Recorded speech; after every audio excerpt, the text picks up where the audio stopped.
Hello guys, welcome to William FX. So நம்ம last வீடியோவில் வந்து பார்த்தீங்கன்னா டெய்லி பயாஸ் எப்படி ஃபைண்ட் பண்ணுறதுன்னு பார்த்தோம். ஸோ டெய்லி பயாஸ் எப்படி ஃபைண்ட் பண்ணுறதுன்னு சொல்லிட்டு நம்ம வந்து தியரி வைஸ் பார்த்தோம். ஸோ இப்போ வந்து சார்ட்டில் வந்து எப்படி பிளாட் பண்ணுறதுன்னு நான் சொல்லி காமிக்கிறேன். ஸோ இதுக்கு மெயின் ரீசன் வந்து நம்ம என்ன பார்ப்போம், ஃபஸ்ட்டு டே சார்ட்டை எடுத்துப்போம். ஓகேங்களா, டே சார்ட்டில் எடுத்துகிட்டு like candle range theory. So candle range தியரியில் நம்ம என்ன பார்ப்போம் அப்படின்னா அக்குமுலேஷன், மேனிபுலேஷன், டிஸ்ட்ரிபியூஷன். ஸோ ஒரு கேண்டில் அதாச்சும் ஒரு டேவோட ஹையை மார்க்கெட் எடுத்து உள்ளே க்ளோஸ் வைக்கிறான்னு வைங்களேன். லைக் இந்த இடத்துல பார்த்தீங்கன்னா மார்க்கெட் வந்து இந்த டேவோட ஹை எடுத்து உள்ள க்ளோஸ் வச்சிட்டோம். அப்போ இது வந்து மேனிபுலேஷன். நெக்ஸ்ட் டே என்ன நடக்கும், மார்க்கெட்டு டிஸ்ட்ரிபியூஷன் நடக்கும். ஓகேங்களா, ஸோ இது வரைக்கும் நம்ம டார்கெட்டாக இருக்கும். பட் வந்து பார்த்தீங்கன்னா மார்க்கெட் என்ன பண்ணல, இந்த டார்கெட்டை ரீச் பண்ணலை. ஓகேவா, ஸோ அப்போ நம்ம என்ன பண்ணுவோம், லைக் இந்த இடத்துல மார்க்கெட் ஸ்ட்ரக்சர் யூஸ் பண்ணி நம்ம என்ன பண்ணுவோம், ஒரு சப்ளையில் ட்ரேட் எடுப்போம். அன்றைக்கி டே வந்து செல் சைடு நம்ம ஃபோக்கஸ் பண்ணுவோம்.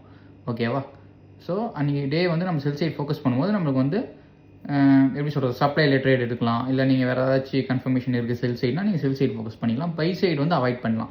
ஏன் அப்படின்னா மார்க்கெட் என்ன பண்ணியிருக்குன்னா அக்குமுலேஷன் பண்ணியிருக்கு இந்த இடத்துல. ஸோ நெக்ஸ்ட் டே வந்து நம்ம என்ன பண்ணலாம், டிஸ்ட்ரிபியூஷன் ட்ரேட் எடுக்கலாம். ஸோ அடுத்து இங்கே என்ன பண்ணியிருக்கு பாருங்கள், நெக்ஸ்ட் டேயில் அடுத்த ஒரு வீக்கில் என்ன ஆயிருக்கு அப்படின்னா, ஸோ 7th டே வந்து பார்த்தீங்கன்னா இந்த இடத்துல புல்லிஷ் கேண்டில் ஃபார்ம் ஆயிருக்கு. அந்த புல்லிஷ் கேண்டில் அகெயின் மார்க்கெட் எடுத்து உள்ளே க்ளோஸ் வச்சிருக்கு. அகெயின் இங்கே என்ன ஆயிருக்குன்னா மேனிபுலேஷன் ஆயிருக்கு. ஸோ நெக்ஸ்ட் என்ன நடக்கும், மார்க்கெட்டில் டிஸ்ட்ரிபியூஷன் நடக்கும். சிம்பிள். ஸோ டிஸ்ட்ரிபியூஷன் நடக்கும்போது என்ன பண்ணுவோம், சேம் நம்ம வந்து மார்க்கெட் ஸ்ட்ரக்சர் யூஸ் பண்ணி ஒரு சப்ளைலையும் ட்ரேட் எடுக்கணும். Simple. So candle range theory use பண்ணி எப்படி ட்ரேட் பண்ணணும். ஸோ இன்னொரு எக்ஸாம்பிள் எங்கே இருக்குது அப்படின்னா, அங்கேயே இருக்குது பாருங்கள். இந்த டேல என்ன இருக்குது, மார்க்கெட்டு இந்த லோவை வந்து மார்க்கெட் வந்து எடுத்து மேனிபுலேஷன் பண்ணியிருக்கு. ஸோ அடுத்த நாள் என்ன நடக்கும், டிஸ்ட்ரிபியூஷன் நடக்கும். ஸோ இங்கே பார்த்தீங்கன்னா நெக்ஸ்ட் டே வந்து பை சைடு இருந்திருக்கு. ஸோ இந்த டே வந்து நீங்கள் என்ன பண்ணணும், பை சைடு வந்து ஃபோக்கஸ் பண்ணணும். ஓகேங்களா, ஸோ அக்குமுலேஷன், மேனிபுலேஷன் நீங்கள் ஃபைன் பண்ணிட்டீங்க அப்படின்னா டிஸ்ட்ரிபியூஷனில் நீங்கள் ஃபுல்லாக நீங்கள் ட்ரேட் பண்ணிக்கலாம். சேம் இங்கேயும் அப்படின்னா அக்குமுலேஷன், மேனிபுலேஷன் ஃபைன் பண்ணிட்டு டிஸ்ட்ரிபியூஷனில் ட்ரேடு. அதே மாதிரி இந்த இடத்துல வந்து பார்த்தீங்கன்னா இது வந்து அக்குமுலேட்டாக ஆகிட்டு இருக்கும். ஸோ இங்கே அகெயின் மேனிபுலேட் ஆகிட்டு இந்த இடத்துல டிஸ்ட்ரிபியூட்.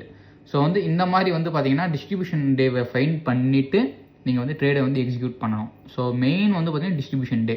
ஸோ டிஸ்ட்ரிபியூஷன் டேயில் மட்டும்தான் நீங்கள் வந்து ட்ரேட் எடுக்கும்போது உங்களுக்கு வந்து சக்ஸஸ் ரேட் வந்து அதிகமாக இருக்கும். ஸோ டைரெக்ஷன் ஈஸியாக ஃபைன் பண்ணலாம்.